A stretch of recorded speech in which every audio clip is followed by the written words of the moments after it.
వేడి వేడి అన్నంలో అప్పటికప్పుడు చేసుకునే ఇన్స్టెంట్ పచ్చళ్ళు వేసుకొని తింటుంటే ఎంత బాగుంటుందో కదా. ఈ పచ్చడితోనే మొత్తం అన్నం అంతా తినేయచ్చు. అండ్ ఈ పచ్చడి ఇడ్లీలోకి దోశలోకి కూడా ఉపయోగపడితే ఎంత బాగుంటుంది. Hello, hi everyone, welcome to our channel. నేను మీ స్వాతి రెడ్డి. ఈరోజు నేను టేస్టీగా ముల్లంగితో పచ్చడి ఎలా చేయాలో చూపిస్తాను. ఎటువంటి స్మెల్ రాదు అండ్ పిల్లలు కూడా ఈజీగా తినేస్తారనమాట. ఈ ముల్లంగితో ఎన్నో రకాలుగా పచ్చళ్ళు చేయొచ్చు, బట్ నేను ఇప్పుడు ఒక రకం చూపిస్తాను. మళ్ళీ ఇంక ఫ్యూచర్లో నేను డిఫరెంట్ వెరైటీస్ చూపిస్తాను. ఇప్పుడైతే ఈ పచ్చడి చేసుకున్నారంటే మీరు ఇడ్లీలోకి, దోశలోకి అండ్ రైస్లో కూడా హ్యాపీగా తినచ్చు అనమాట. పెరుగన్నంలోకి అయితే అల్టిమేట్ ఉంటుంది కాంబినేషన్. ఇంకెందుకు ఆలస్యం, ప్రాసెస్ చేద్దాం రండి. నార్మల్గా సాంబార్కి ముల్లంగి తెస్తాం కదా, సో సాంబార్లో ఒక 2 వేస్తాం, మిగతా మిగిలిపోతాయి. సో అలాంటప్పుడు మీ దగ్గర ఎన్ని ఉంటే అన్ని సింపుల్గా పచ్చడి చేసేసుకోండి. నేనైతే ఇప్పుడు ముందుగా దీన్ని వాష్ చేసేసుకొని పీల్ చేసేసి స్కిన్ చిన్న చిన్న పీసెస్గా కట్ చేసి పక్కన పెట్టుకుందాం. తర్వాత ఒక బాండలు పెట్టి హీట్ అయ్యాక ఒక 2 టేబుల్ స్పూన్స్ వేరుశనగ పప్పులు వేసుకోండి. మీకు పల్లీల స్మెల్ నచ్చకపోతే మినప్పప్పు అయినా వేసుకోవచ్చు. తర్వాత 1 టేబుల్ స్పూన్ పచ్చెనగపప్పు వేసుకున్నాను.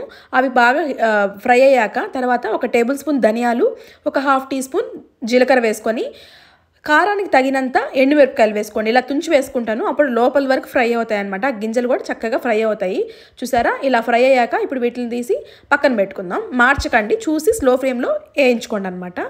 అదే కడాయిలో కొద్దిగా ఆయిల్ వేసుకోండి. ఆయిల్ హీట్ అయ్యాక ఇలా ఒక పెద్ద ఆనియన్ని ఇలా ముక్కలు చేసేసుకొని దీన్ని కూడా వేయించుకోండి.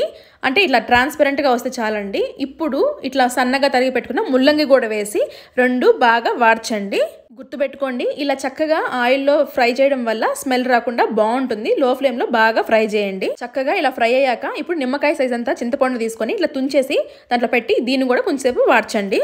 కొద్దిగా పసుపు కూడా వేసుకుందాం. ఒక 2 మినిట్స్ అలా లో ఫ్లేమ్లో వాడ్చండి. తర్వాత ఇవి స్టవ్ ఆఫ్ చేసుకొని పక్కన ఉంచుకోండి, చల్లారనివ్వండి. ఇప్పుడైతే మనం ముందుగా చల్లారి పెట్టుకున్నాం కదా ఈ మిరపకాయలు, ఇవి మిక్సీ పట్టుకోండి కోర్సుగా. చూసారా, ఇలా మెదిగిపోయిందండి. ఇప్పుడు దీంట్లో ముల్లంగి ముక్కలు కూడా వేసుకొని కొద్దిగా ఉప్పు వేసుకొని మిక్సీ పట్టుకుందాం. మీకు కావాలంటే ముక్కలుగా ఇష్టపడితే ముక్కలుగా వేసుకోండి. నాకైతే మా ఇంట్లో మెత్తగా ఇష్టపడతారు, ఎందుకంటే ఇడ్లీలోకి, దోశలోకి అన్నిటికి కూడా సెట్ అవుతుంది కాబట్టి నేను అలా వేసుకున్నాను అనమాట. తర్వాత ఇప్పుడు పోపు పెట్టేసుకుందాము. తగినంత ఆయిల్ వేసుకొని దీంట్లోకి ఆవాలు చిట్టుపట్లాడాక కొద్దిగా జీలకర్ర, మినప్పప్పు, పచ్చెనగపప్పు వేసుకొని కొంచెం ఎండుమిరపకాయలు, కరేపాకు, తెల్లపాయలు, మీకు ఇష్టం తెల్లపాయలు వద్దనుకుంటే స్కిప్ చేసుకోండి. నేనైతే కొంచెం మంచి స్మెల్ వస్తుందని వేసుకున్నాను. తర్వాత కరేపాకు వేసుకొని ఈ పోపుని కొంచెం ఇంగవ కూడా వేసుకోండి. అంటే మీ ఇష్టం అండి, నాకు ఇష్టపడుతుంది కాబట్టి నేను ఇంగవ వేసుకున్నాను. మీకు వద్దనుకుంటే స్కిప్ చేయండి. అంతేనండి, సింపుల్. ఈ పోపుని అయితే దాంట్లో మిక్స్ చేసేసుకుంటే మన టేస్టీ ముల్లంగి పచ్చడి అయితే రెడీ అయిపోయింది. చాలా కమ్మగా ఉంటుంది పచ్చడి. సో మీరు కూడా తప్పకుండా ట్రై చేయండి.